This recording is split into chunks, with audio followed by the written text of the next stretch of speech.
In the grand tapestry of geopolitical power, empires rise and fall, often undone by the very ambitions that fueled their ascent.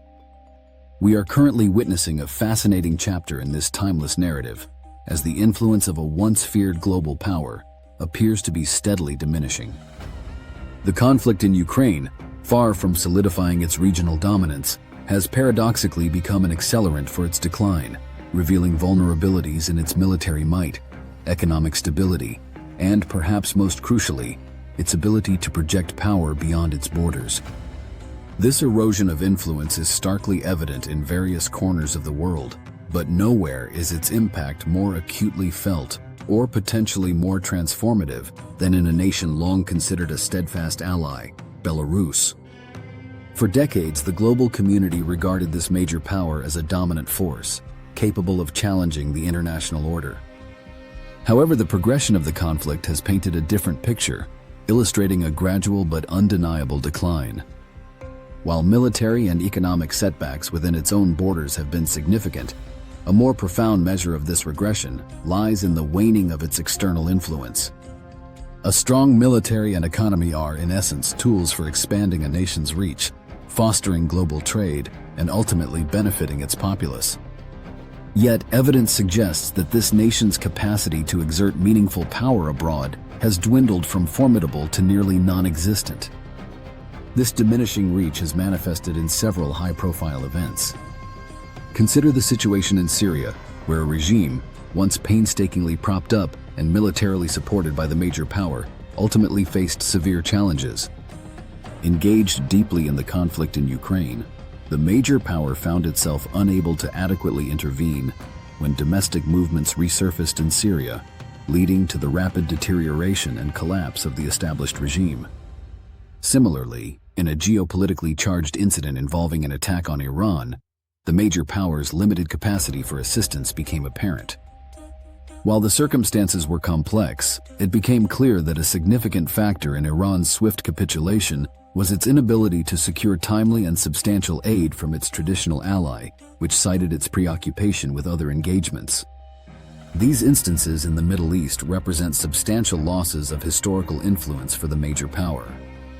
Similar patterns are emerging in Africa, where local militaries are increasingly adopting the tactics of Ukrainian forces to counter Russian-backed groups, particularly those associated with private military companies, further eroding the major power's presence. Even relationships with key global players like China and India have become increasingly transactional, with these nations demanding more concessions, highlighting a fundamental shift in the power dynamic. Among all these indicators, the evolving situation in Belarus stands out as perhaps the most telling testament to the major power's international decline. Often viewed by some as little more than a satellite state, Belarus is now exhibiting an increasing desire to distance itself from its longtime patron. This surprising shift is being driven by the severe economic penalties Belarus is incurring due to its continued association with the major power. The pressures are so intense that they could foreseeably precipitate a significant change in governance within Belarus itself.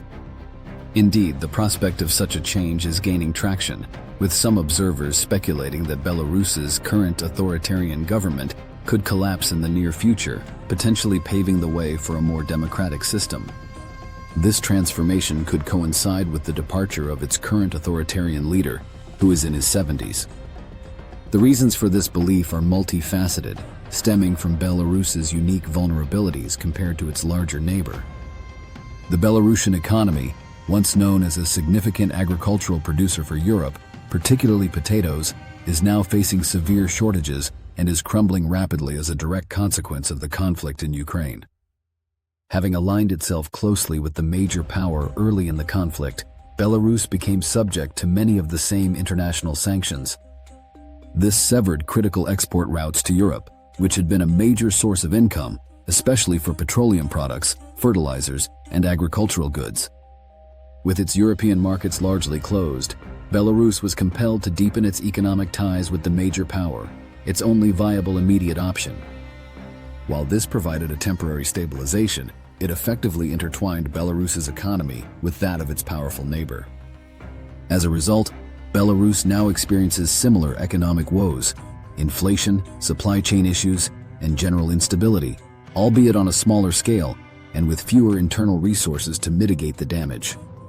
This mirrors the situation in the major power itself, which, despite its vast oil and gas reserves, has faced domestic fuel shortages. The irony is stark. The very economic relationships that once sustained these states are now becoming their greatest liabilities. Beyond the economic distress, the nature of Belarus's authoritarian rule makes it uniquely susceptible to popular discontent. While both nations operate under authoritarian regimes, the Belarusian system is characterized by more direct and visible decrees from its leader concerning economic policy. When, for instance, the Belarusian leader imposes direct price controls on essential goods like potatoes to combat inflation, and these controls lead to producers ceasing production due to lack of profitability, the negative outcomes are immediately and obviously attributable to the leader's direct actions. This contrasts with the major power, where its leader often employs a more sophisticated propaganda apparatus and indirect economic levers, such as subsidies, to mask the true costs of policies, making it harder for the average citizen to connect economic hardship directly to the leadership. Consequently, the repercussions of dictatorship are more transparent and personal for the Belarusian populace, potentially fostering a stronger incentive for change. This susceptibility is further underscored by historical precedents. The Belarusian military and internal security services are considerably smaller than those of the major power, offering less robust mechanisms for suppressing widespread dissent. Moreover, Belarus has a history of popular movements striving for greater democracy, most notably during a recent election where a strong opposition candidate, widely believed to have won, was ultimately denied victory through alleged electoral manipulation. The Belarusian leaders proclaimed 80% victory margin in that election, though high, stands in stark contrast to the near-unanimous figures often cited by the major power's leader in similar votes, suggesting a lower baseline of genuine popular support and a greater need for the Belarusian leader to maintain a semblance of electoral credibility, however thin. The current economic crisis, therefore, could be the catalyst that awakens a broader segment of the Belarusian population to the true costs of their country's political alignment and internal governance.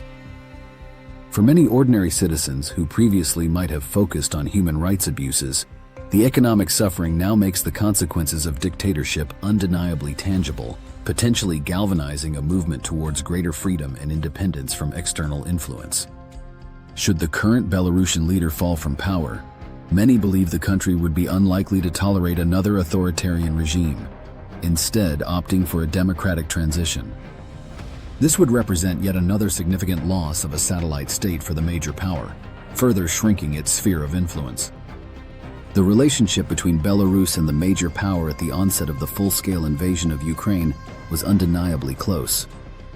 Belarus actively facilitated the major power's war efforts, most notably by allowing its territory to be used as a staging ground for troops intending to invade Ukraine and target its capital. This strategic positioning was initially envisioned as pivotal for a swift victory, aiming to install a pro-Russian government in Ukraine. While this plan ultimately failed, Belarus's complicity was undeniable, as it facilitated the deployment of tens of thousands of troops near the Ukrainian border without any apparent warning or opposition. Furthermore, Belarus permitted the stationing of tactical nuclear weapons on its soil, a move widely perceived as a symbolic threat to Europe aimed at influencing international support for Ukraine.